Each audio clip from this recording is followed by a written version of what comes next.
এরে ভাই, সময়টারে কাজে লাগাও, ঘুমাইয়া সময় কাটাও না।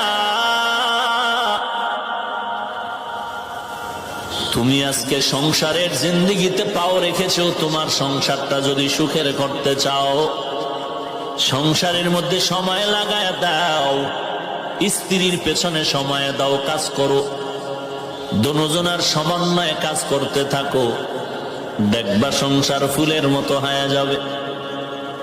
স্ত্রীকে পর্দায় রাখো, নবীর তরিকা মতে চালাও।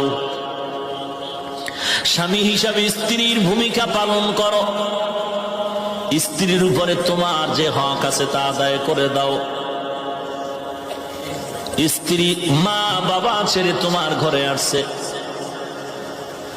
সন্তানের লালন পালনে মায়ের ঘুম নাই, খানা নাই, আবার আগুনের মধ্যে গিয়া খানা পাকায় তোমার সামনে হাজির করে। তুমি যদি কাজের শরীক হতে না পারো, তুমি সময়টারে মূল্যায়ন করে আল্লাহর শুকর আদায় করো। আর যদি কথা দিয়েও সান্ত্বনা দেও, আশা করা যায় তোমার স্ত্রীর দ্বারা সংসার হবে সুখে।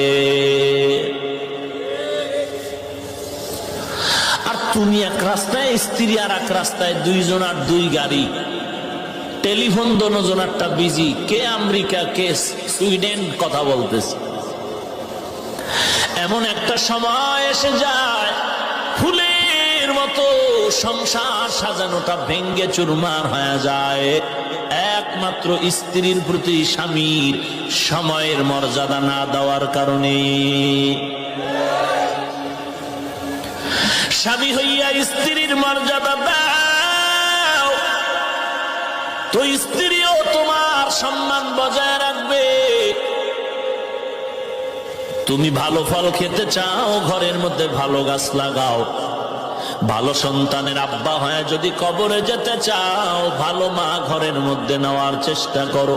চামড়ার ভালো না, চরিত্রের ভালো। কি ভালো, কি ভালো? এই বরুড়ার মানুষ সব থেকে চরিত্রবান ভালো মাইয়া ওই ব্যক্তি পাবে যে বিয়ার আগে বিদেশ যাওয়ার ভিসা চায়। আসেনি এই বেঈমান? কথা বলেন না কেন? এই এলাকায় আছে এই ডাকাত। ইসলামী রাষ্ট্র যদি কায়েম থাকতো, জনসমুদ্রকে রড দিয়া পিটাইতো 24 ঘন্টা। ও সমাজের বড় ডাকাত, ও বড় চোর, ও বড় ইতর, ও বড় জালেম। শ্বশুর বাড়ির টাকায় তুই বিদেশ যাবি, এই চিন্তা করো, যৌতুকের নামে। আর বিয়ার পরে কি হয়? ওই স্ত্রীর পা ধরে ধরে চলতে হয়, মাথা উঁচু করা যায় না, গোলাম হয়ে চলতে হয়। যৌতুক হালাল না হারাম? ও হাজি সাহেব, মাঝে মাঝে বলি, কিয়ের তাবলিগ আর পীরের মুরিদ, কিয়ের হাজি সাহেব টের পাওয়া যায় মাইয়া হলার বিয়ার সময়। কত নাম্বারের হাজি টের পাওয়া যায় মাইয়া হলার বিয়ার সময়। মাইকে বয়ান চলে, সাউন্ড কমাও। কেন? সোনার ছেলেদের লেখাপড়ার বড় ক্ষতি হয়। কে কয়? হাজি সাহেব। আর ওই হাজির মাইয়ার বিয়ার সময় তাকে দেখে, তার 5 তলা বিল্ডিং কাঁপে, গায়ে হলুদের গানের আওয়াজ। ঠিক কিনা বলো? এ যাইয়া মসজিদের সামনের কাতারে 1000 দানার তসবি টানে, আছে না নাই? এর হজ কবুল হইব না তো কাটটা হবে। ভাইরা আমার,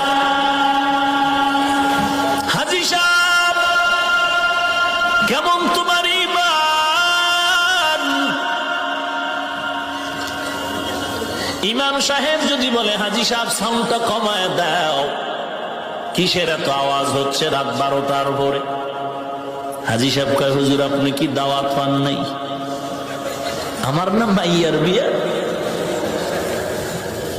হায় হায়, হাজী সাহেব বলে বেশি কথা বলবেন না।